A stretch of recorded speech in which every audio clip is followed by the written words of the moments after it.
Weight gain, belly fat, menopause. Does that sound familiar? Cheers!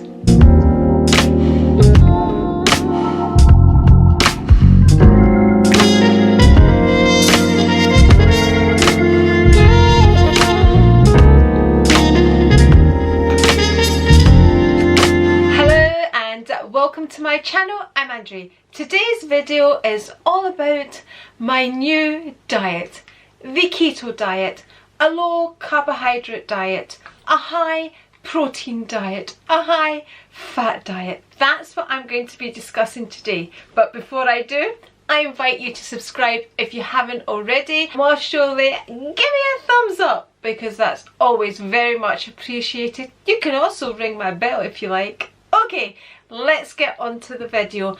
Sit back, relax, have your favourite beverage at hand. Mine is a gin and Sprite because it is low in carbs. That's why, and it's very much enjoyable, so make sure yours is low in carbs as well. Cheers again. So when we do these types of videos, we have to put the disclaimer out there. I am not an expert. I am not a doctor. I am not a specialist. This is simply my journey and my research. I have been asked to speak about my keto journey, or what we refer to as the keto diet, because it's low in carbs and high in protein and fat. So that's my disclaimer. So you have to do your own research as I have done mine. Let me talk a bit about my background to this journey. So first of all, I'm going to say to you, I had a hysterectomy in my 30s. So for me, it was, unless I had really severe symptoms of the menopause, it was quite hard for me to know when I was perimenopausal, when I was actually menopausal, and so on and so forth, unless I actually had blood tests. So I assume now I am menopausal. I am 55 years old. I reckon I started my menopause when I was about 51, but I'll get onto that as well. 51 is the average age of a woman to go through her menopause. Of course, some are older, some are younger, and so on and so forth. But I reckon, looking back, I was about 51 when I started to go through the menopause. I was told at the time when I had my hysterectomy to expect to go through the menopause a lot earlier because of my hysterectomy, but you know, we're all very different. My mum went through her menopause quite early. She was in her 40s. Okay, so when I was about 51 is when I first noticed changes in my body. Now, at the time, I was looking after my mum full-time, working full-time, and I didn't really have time to notice any real symptoms of the menopause. But what I did notice was my tummy feeling quite bloated when I was about 51. I distinctly remember it. I've always been a person that has always exercised, always.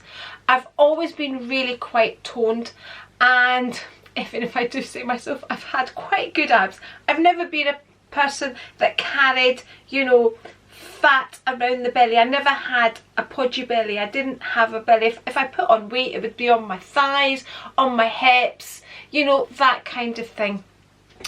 So around about 51, I noticed this bloated feeling, and I noticed a belly, and I'm like, what's going on? You know, when you first notice it. I started taking oil of primrose because it's supposed to help with all your lady problems and hormones and things like that. So I started taking that. So because I was so busy with my life, I didn't really have time to pay attention to what was going on with me. I do remember having night sweats, didn't really think a great deal of them, you know, and I just kind of plodded on.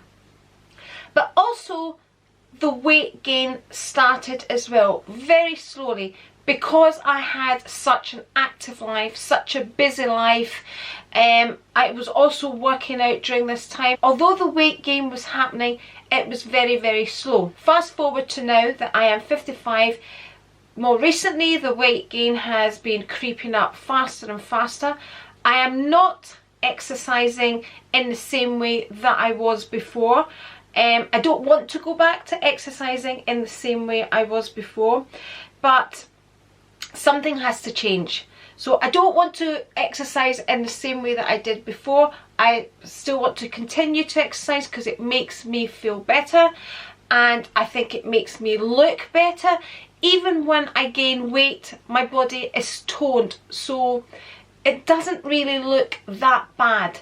But I myself am not happy with the weight gain. Pounds continued to creep on. One Monday, maybe about 5 weeks ago, I'm not exact with my timings, I got up and I went and I weighed myself, and I was the heaviest I had ever been. I hadn't ever been this heavy since being pregnant.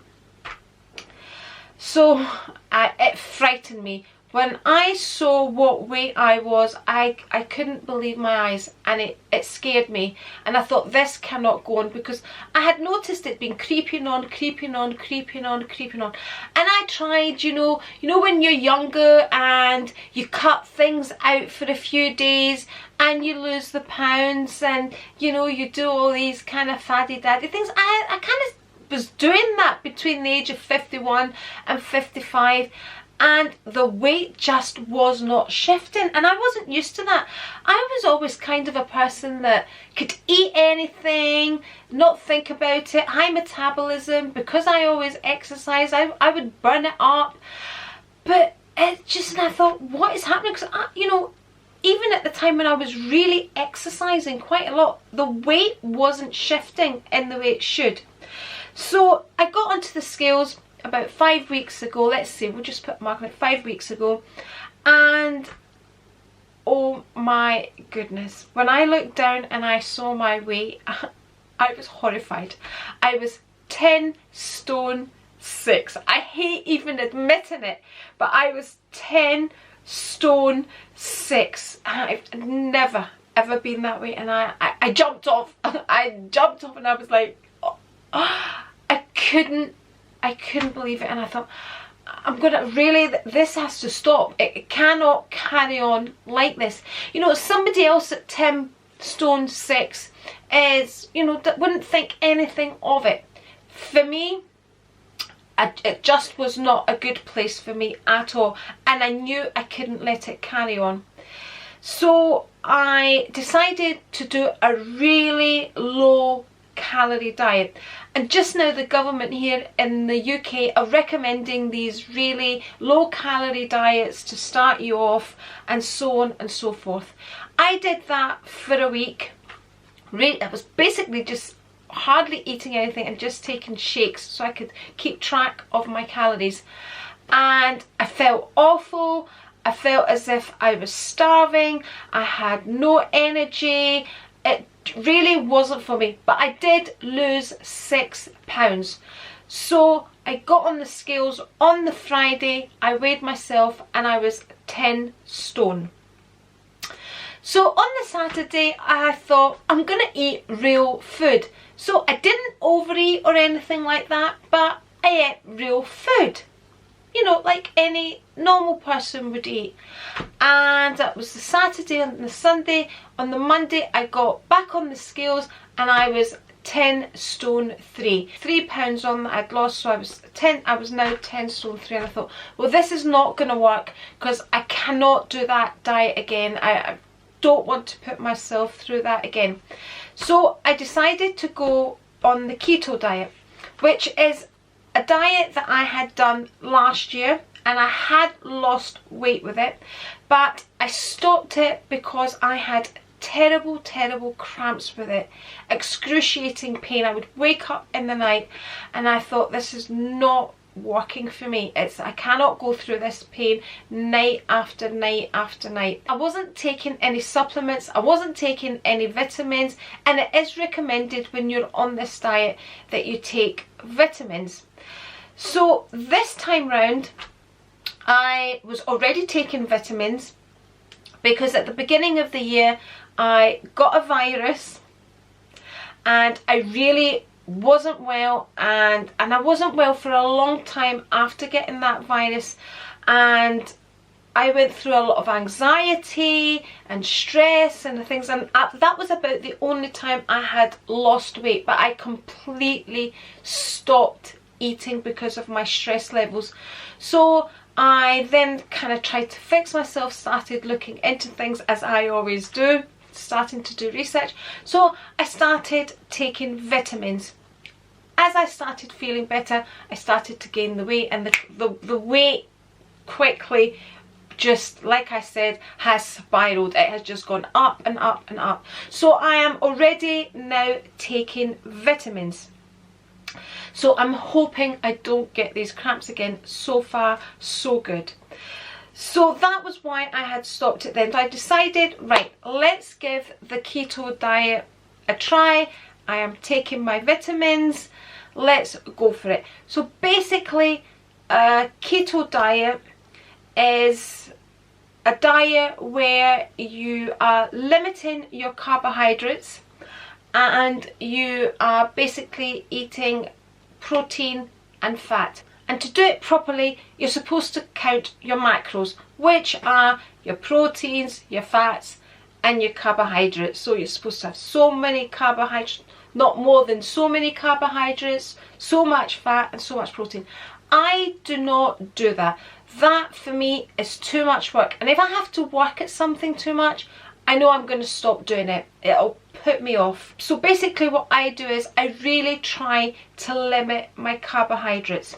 The other thing when you do this diet is you're supposed to really not eat too many times a day. Limit the amount of times a day that you eat. Fasting is also a good addition to this diet. So you basically, you sit down to your meal and you eat until you've had enough.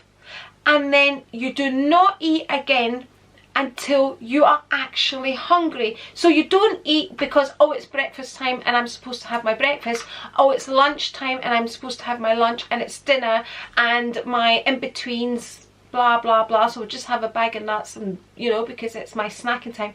No, you avoid snacking and you only eat when you're hungry. That sounds really difficult, but actually what happens is once your body starts using ketones, starts using its own fat, you actually don't feel hungry. And it is said that that's one way of knowing you are actually in ketosis, because you're not feeling hungry. And that really sounds unbelievable, but it really is. Sometimes I only need one meal a day, honestly, because I just don't feel hungry. I just don't feel like snacking. It's unbelievable. So when I first started the keto diet, you know, I'd weighed myself, I'd gained the 3 pounds, and I thought, right, I'm going to do the keto diet. So I waited that day because I had already been doing research. So I waited that day until I got hungry to have my breakfast. So it was after lunchtime before I got hungry, and I made myself an omelette with avocado. So basically an omelette over avocado, a whole avocado, and I think that first time I used 2 eggs to make the omelette, and I was absolutely stuffed.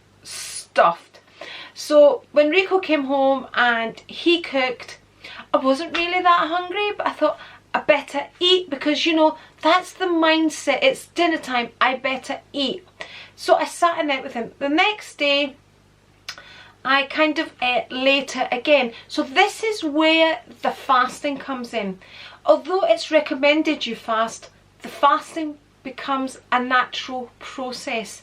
So it's recommended that you eat within an 8-hour window and you fast for 16 hours, which includes your hours of sleep, which is really quite easy. It really, I find that part extremely easy. I never really was a breakfast person, but the thing that had to change for me was, you know, oh, this is the time we eat, we better eat.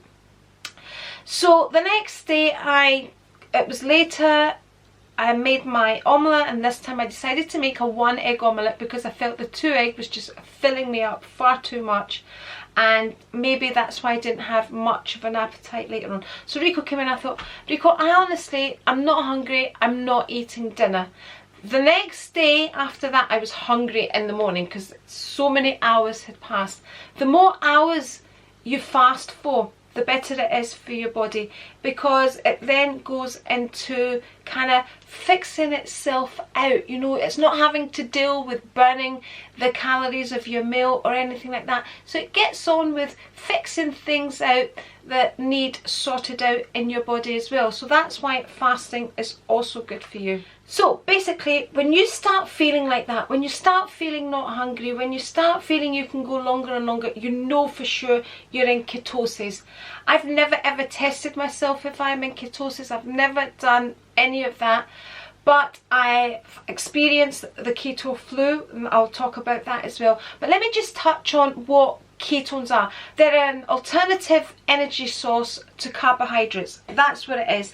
So you're starving yourself of carbohydrates, the body needs fuel, it goes into ketosis, it starts burning fat, and it starts burning its own fat basically. So if you're storing a lot of fat, it starts using that up. Your body needs energy, it needs to get it from somewhere. So if you're not giving it carbohydrates, it's going to use fat. It turns burning carbohydrates to burning fats. You know, in simple words, that's what it is. And that's what we want to get rid of. We want to get rid of that fatty, podgy tummy. So has it worked for me? Well, the pounds for me haven't dropped off massively like other people. But then I've never been obese. I carry a lot of muscle mass as well, so you know my body is very toned. I don't have, when I don't have flabby bits, you can see I am toned, and even when I gained weight my body is still toned. But I had a belly, and I couldn't fit in a lot of my clothes, let's be honest, and I started wearing looser clothes because I noticed ooziness. Apart from this belly that appeared, I started noticing like they would be oozing over my jeans, over my trousers, and I didn't like to wear, like today I've got a tight fitting top. There's no ooziness there anymore. So the pounds, so I was 10, so like I said, when I first started dieting I was 10 stone 6. When I started the keto diet I was 10 stone 3. And I don't know exactly when I started losing more, but I must have just carried on losing the odd pound, but very, very slowly. So I got down to 9 stone 11. And that I have stuck on 9 stone 11. It has been extremely hard to shift from 9 stone 11, and I have been floating this week between 9 stone 11 and 9 stone 9. I'm keep going in between that, so that's what I've lost. So what's that? About 11 pounds since my first weigh-in of 10.6. So that's where I'm at just now. Okay, so weight wise on the scales, not really that much in comparison to everybody else that talks about losing weight. It's, I suppose, nearly a stone in just over a month. I really don't know if it is a month. I honestly can't remember when I started it. But what keeps me going is I can see the difference when I look at myself in the mirror. Now if you follow me on Instagram, you will see I've been posting on my stories wearing my gym gear and showing my abs, showing my flat tummy, because there is no tummy there now. So when I'm pulling in my tummy, there's no tummy to pull in anymore, and that for me has been amazing. Not having that tummy, because it really didn't feel part of me. This, I would like dinner. What? You know, it was like a podgy tummy, and not having that ooziness, you know, has made an amazing difference. It's making me feel more like me again, because this is me.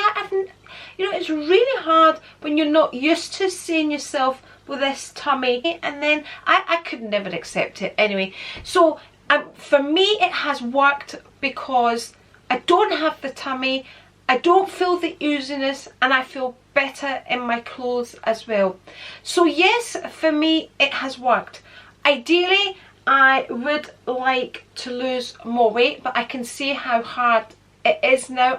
Like I said, I'm floating between 9 stone 11 and 9 stone 9, like, and I really would love to hit 9 stone 9, 9 1, 9 2, you know. I'd be happy, I'd play about with that, you know, float about there, but that's ideally where I would like to be. So that's how much weight I've lost and where I'm at just now. Is this a diet that I see myself doing forever for the rest of my life? The answer to that would be yes and no. It's a diet that I'm gonna try and keep to most of the time. Will I never ever ever eat cake again? Of course I will. Will I never ever eat pita bread again? Of course I will. You know, if I go to Cyprus, if ever we get to Cyprus again, if this bloody virus goes away, you know, am I gonna eat the traditional foods that are so high in carbs? Never. Of course I'm gonna eat them. But for the majority of the time, I'm gonna try and stick to this diet. I really am. Am I never ever gonna have a chip? Of course I am. Maybe I'm not gonna order a whole portion of chips for myself. I'll just steal a couple off of Rico, you know. So it's a plan that I'm going to try and keep to it most of the time.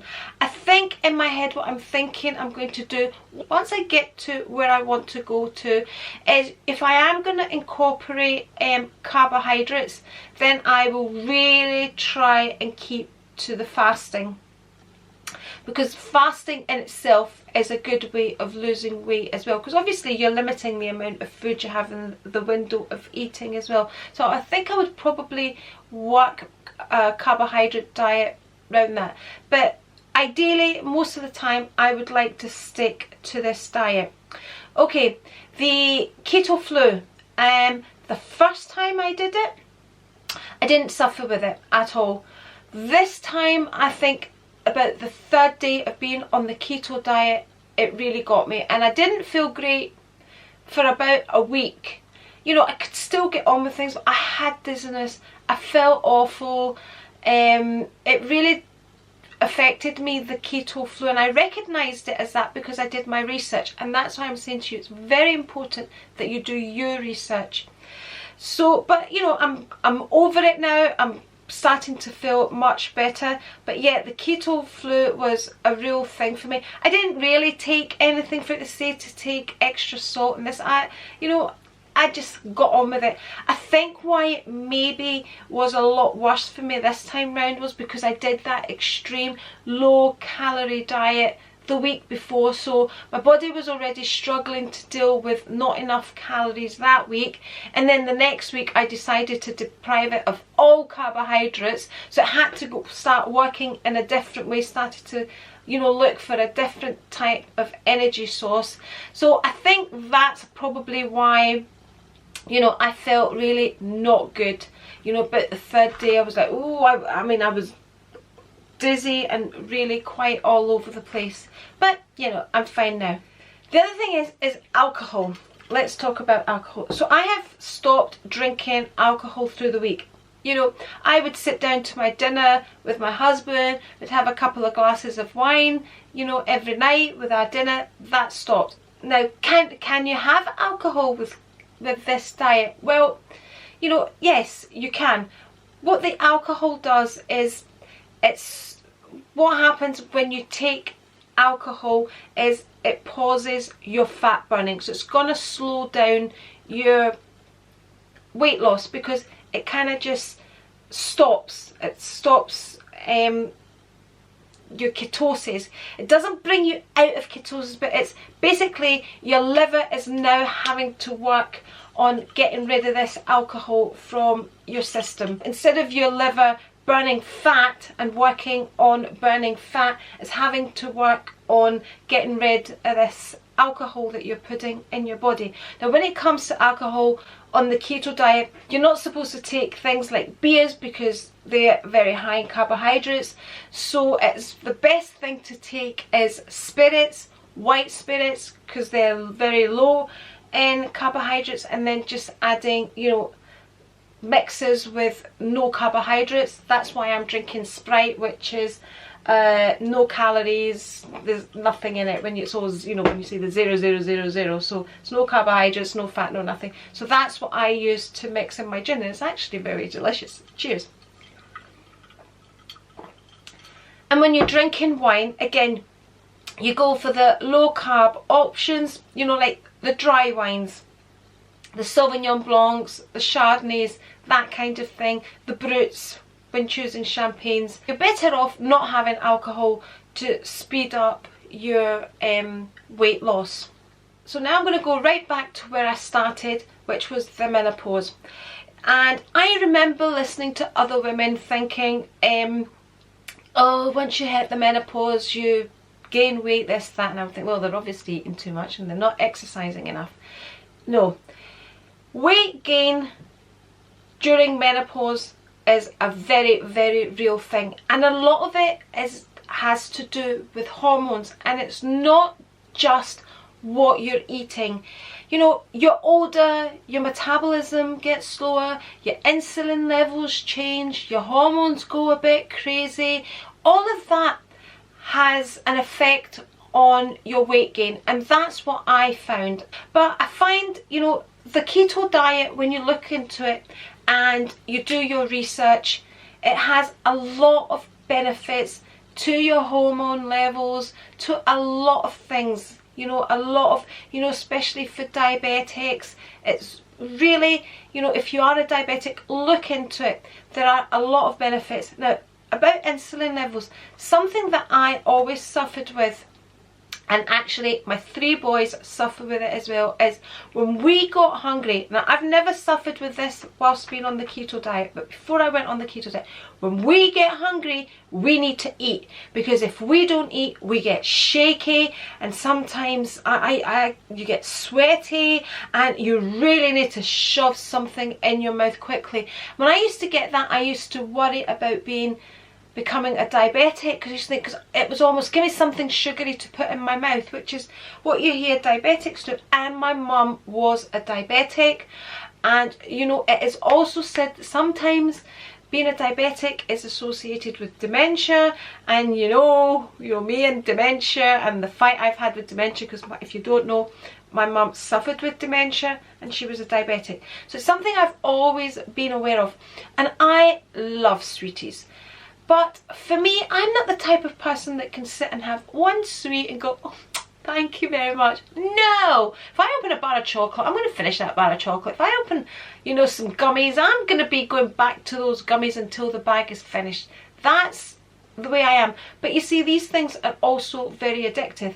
And it's funny how your taste buds change when you're on this diet. I've gone off from the menopause and onto the sweeties now.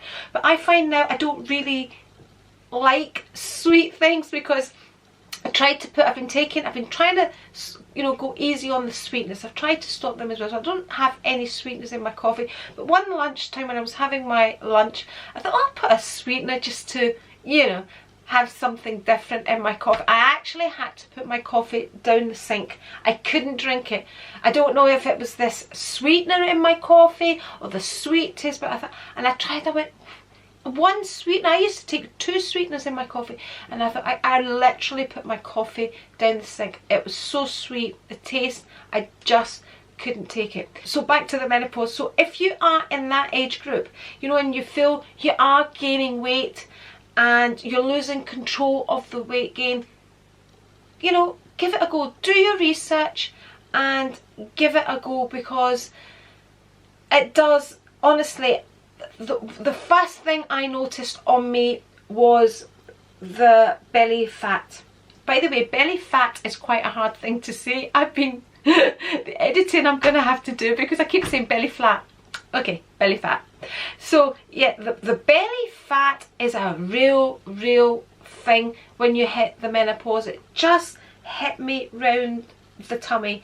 So for that reason alone, if you're struggling with that round your tummy, give it a go. Which brings me on to, I'm quite lucky with my food because I'm married to a chef. So for example, last night he made us lamb chops, which he had marinated, which were absolutely delicious. And then he picked a cabbage from our garden.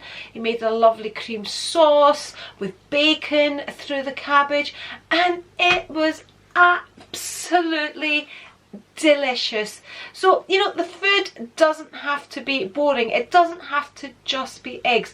The keto diet is about not eating processed foods, eating foods that are at their natural state. You know, you'll hear a lot of people in these videos say, you know, when you look at the ingredients, if it's got more than 3 ingredients on that packet, put it back. It's not natural. What are all these extra things that they're putting in? It's all about eating organic.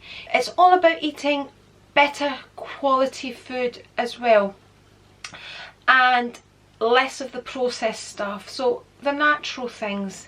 I'm also gonna link 2 of the doctors that I follow.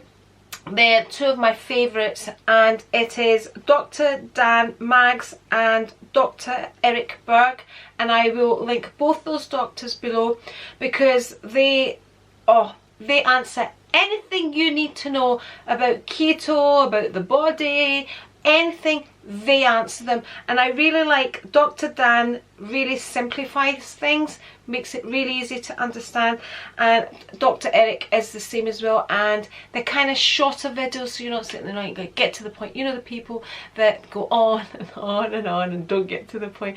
Anyway, enough of all that. If you'd like to see more videos from me, I'm going to link one here, and if you're not already subscribed, I'm going to make it so easy for you. Just press the A right here, and I'll catch you next time. Bye and cheers.